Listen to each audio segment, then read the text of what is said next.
L'exposition universelle de 1900, qui se déroulait en période de pleine colonisation, a glorifié la France et sa place exceptionnelle parmi la collectivité des nations.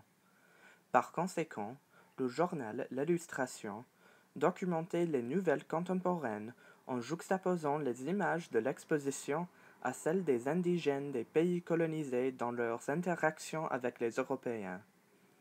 Les images que vous voyez, et celles qui suivent, soulignent bien l'esprit fier de la France à cette époque, et la façon dont cet orgueil formait le lance parmi lequel les Français voyaient les peuples colonisés.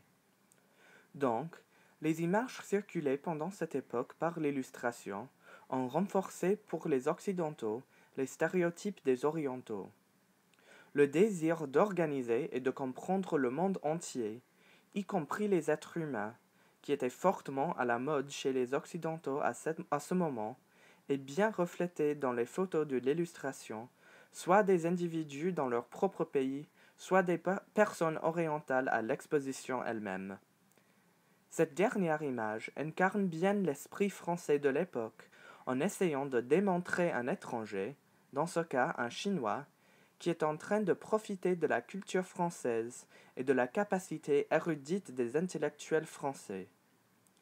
Comme vous pouvez voir, le gentilhomme lit un journal français dans le pavillon chinois à l'exposition. Le métanarratif derrière cette image est que tout le monde, même cet homme qui a dû être quelqu'un bien éduqué, profite de la supériorité des idées et des publications françaises.